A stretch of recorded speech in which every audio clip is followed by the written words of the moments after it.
atteindre pour se mettre dans le peloton de tête de l'humanité, rétablir l'équilibre technologique et les choses rentreront dans l'ordre dans le domaine culturel. C'est à ce niveau que se situe le problème. L'imaginaire du monde francophone sera toujours confisqué par celui qui détient momentanément la suprématie technologique. L'Afrique doit renaître. Et africains, les solutions à nos différents litiges viendront de nous-mêmes et non pas de l'Occident. Bâtissons une Afrique unie et prospère où il fait bon vivre. L'Afrique doit renaître.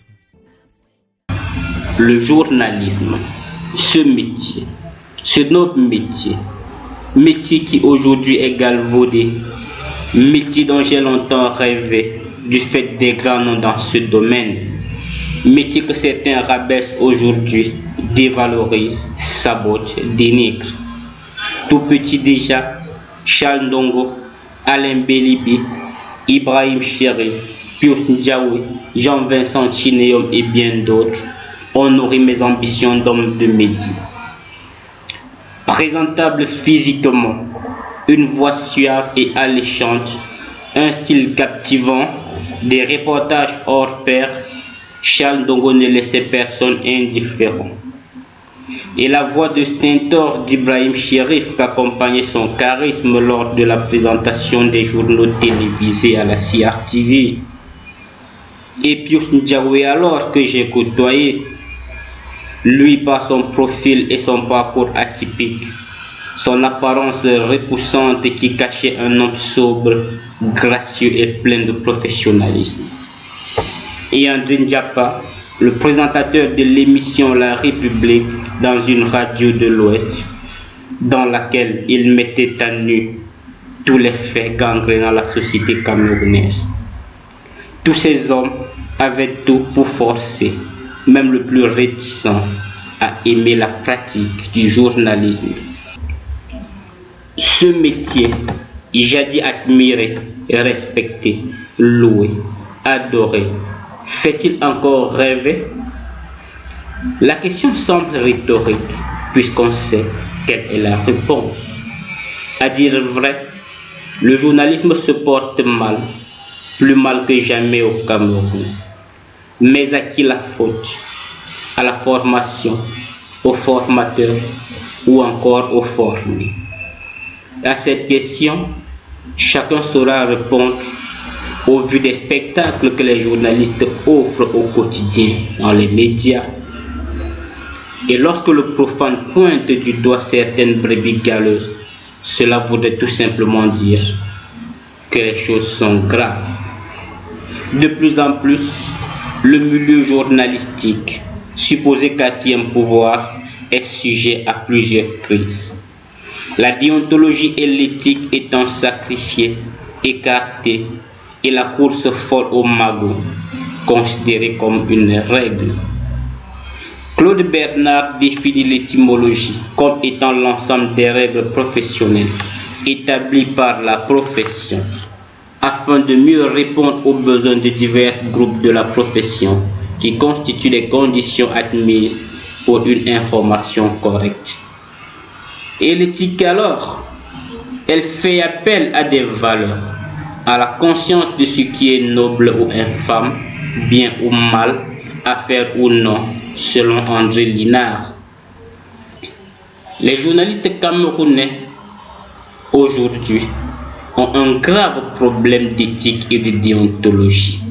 Et pour preuve, les nombreux rappels à l'ordre des médias, ou encore les nombreux droits de réponse des auditeurs, des téléspectateurs et des lecteurs. Les faits sont là pour le prouver. Aujourd'hui, beaucoup de journalistes reçoivent des frais pour blanchir ou salir quelqu'un. De chasseurs d'informations, la plupart se muent en chasseurs de prix. Ce qui fait que le meilleur reportage devient celui qui fera rentrer le maximum d'argent à celui qui le fait.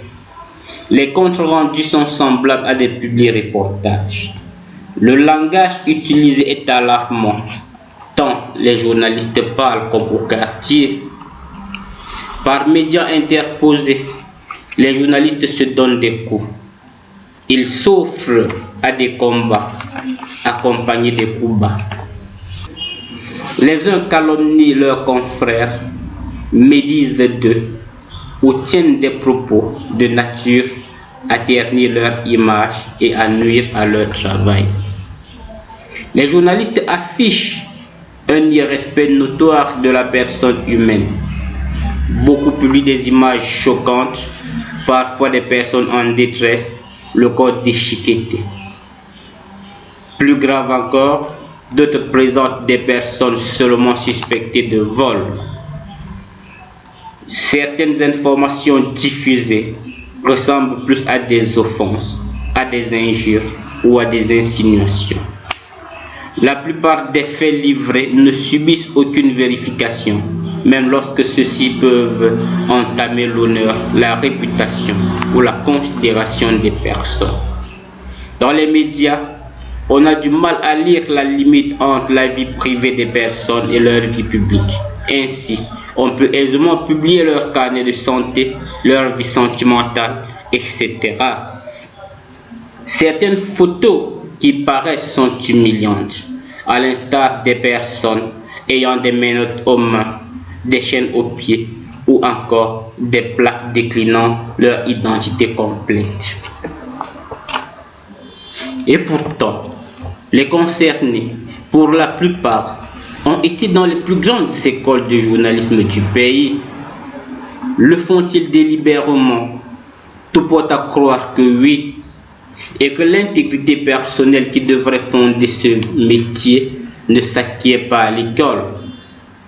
Car à l'école, on leur a sans doute appris le respect de la vérité, l'interdiction de déformer les faits, l'exigence de résistance à quelque pression que ce soit, l'interdiction d'accepter tout cadeau, pot de vin ou tout autre privilège à titre personnel, la recherche loyale de l'information, le devoir de confraternité, le respect de la dignité humaine, l'objectivité et la responsabilité.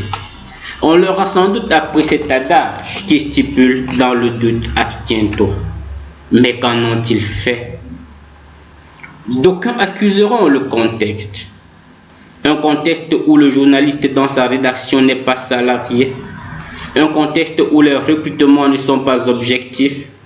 Un contexte où, pour être dans un média, votre diplôme, votre qualification ou votre compétence passe en second ordre, remplacé par les affinités familiales, amicales ou émotionnelles entre postulants et employeurs. Un contexte où la plupart des détenteurs des médias ne sont pas des journalistes, mais sont des hommes d'affaires. Un contexte où les conditions de travail sont précaires. Mais est-ce sérieux de saper ainsi un métier aussi majestueux? Il est temps que les journalistes retrouvent leur gloire, qu'ils deviennent des modèles. Il est temps que les gambistes disparaissent, que les maîtres chanteurs soient boutés hors de cette profession. Il est temps que les journalistes qui se considèrent comme stars, qui se considèrent comme des parangons de ce métier, alors qu'ils n'ont pas encore décollé, partent de leur piédestal si haut, redescendent, afin de comprendre que le meilleur journaliste est celui qui s'efface et laisse parler les autres. Il est temps que tous les journalistes se réapproprient l'esprit de créativité qui leur manque tant. Dans une société en plein développement comme celle du Cameroun, le journaliste doit redevenir l'avant-garde du peuple, leur formateur. Il doit savoir que s'il est gauche, son audimat le sera, tant il est un modèle. Mais quelques-uns encore, jeunes, sont une lueur d'espoir et m'inspirent des lendemains meilleurs.